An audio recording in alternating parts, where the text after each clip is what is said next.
বাংলাদেশের franchise cricket কি আবারও বিশ্বমঞ্চে বাড়িমাত করতে চলেছে? গ্লোবাল সুপার লিগে এবার নামছে রাজশাহী ওয়ারিয়ার্স, আর তাদের টার্গেট একটাই, শিরোপা। দলে থাকতে পারেন জিমি নিশাম, কেন উইলিয়ামসনদের মতো আন্তর্জাতিক তারকা। দেশি শক্তিতে তামিম, ইয়াসির আলীরা। ইতিমধ্যেই নিশ্চিত হয়েছে অস্ট্রেলিয়া, ইংল্যান্ড ও পাকিস্তানের চ্যাম্পিয়ন ফ্র্যাঞ্চাইজিগুলো। তাহলে কি শুরু হতে যাচ্ছে এক জমজমাট ফ্র্যাঞ্চাইজি বিশ্বকাপ? রাজশাহীর সম্ভাব্য স্কোয়াড, কৌশল আর প্রতিপক্ষ সব বিস্তারিত জানুন এই প্রতিবেদনে। গ্লোবাল সুপার লিগে এবার বাংলাদেশের প্রতিনিধিত্ব করতে যাচ্ছে বিপিএল চ্যাম্পিয়ন রাজশাহী ওয়ারিয়ার্স। এর আগে টুর্নামেন্টের 2 আসরে বাংলাদেশ থেকে অংশ নিয়েছিল রংপুর রাইডার্স। একবার শিরোপা জয়ের পাশাপাশি আরেকবার রানার্স আপ হয়েছিল তারা। ফলে এখন পর্যন্ত এই টুর্নামেন্টের সবচেয়ে সফল দেশ বলা যায় বাংলাদেশকেই। এবার সেই ধারাবাহিকতা ধরে রাখতে চায় রাজশাহী। নাবিল গ্রুপের এই ফ্র্যাঞ্চাইজিটি ইতিমধ্যেই শক্তিশালী স্কোয়াড গঠনের পরিকল্পনা শুরু করেছে। কোচ হান্নান সরকার জানিয়েছেন, রাজশাহীর হয়ে খেলা কয়েকজন বিদেশি ক্রিকেটার গ্লোবাল সুপার লিগে অংশ নিতে আগ্রহ প্রকাশ করেছেন। তাদের এজেন্টদের সঙ্গে যোগাযোগ চলছে। ব্যাটিং অর্ডারে দেশীয় নির্ভরতা বেশি রাখার চিন্তা করছে দলটি।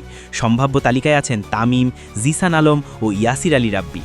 তবে আন্তর্জাতিক সূচির কারণে অধিনায়ক নাজমুল হোসেন শান্ত এবং অভিজ্ঞ ব্যাটার মুশফিকুর রহিম নাও থাকতে পারেন। সেক্ষেত্রে নেতৃত্বের ভার উঠতে পারে যুব বিশ্বকাপ জয়ী অধিনায়ক আকবর আলীর কাঁধে। টপ অর্ডারে সংযুক্ত আরব আমিরাতের অধিনায়ক মোহাম্মদ ওয়াসিমকে পাওয়ার সম্ভাবনাও রয়েছে। বিপিএলে 4 ম্যাচে 188 রান করেছিলেন তিনি, প্রায় 63 গড় ও 155 স্ট্রাইক রেটে। এমন ব্যাটার বিদেশের কন্ডিশনে বড় সম্পদ হতে পারেন। অলরাউন্ডার হিসেবে আবারও দেখা যেতে পারে জিমি নিশামকে, যদি আন্তর্জাতিক সূচি অনুমতি দেয়। পাশাপাশি দলটি চেষ্টা করছে কেন উইলিয়ামসনকে দলে ফেরাতে। তার অভিজ্ঞতা ও নেতৃত্ব গুণ বড় ম্যাচে পার্থক্য গড়ে দিতে পারে। পিন বিভাগে থাকতে পারেন মেহরাব হোসেনের সঙ্গে নেপালের leg spinner Sandeep Lamichhane. Pace আক্রমণে জাতীয় দলের তারকা তানজিম হাসান সাকিবের সঙ্গে শ্রীলঙ্কার বিনুরা ফার্নান্দোকে আনার পরিকল্পনা রয়েছে। এছাড়া বিপিএলে দুর্দান্ত পারফর্ম করা রিপন মণ্ডলও থাকতে পারেন স্কোয়াডে। এদিকে টুর্নামেন্টে ইতিমধ্যেই নিশ্চিত হয়েছে 3 দেশের 3 চ্যাম্পিয়ন ফ্র্যাঞ্চাইজি, ইংল্যান্ডের ডেজার্ট ভাইপার্স, অস্ট্রেলিয়ার পার্থ স্কচার্স ও পাকিস্তানের গায়ানা অ্যামাজন ওয়ারিয়ার্স। মোট 5টি দল নিয়ে আয়োজন হবে এবারের আসর।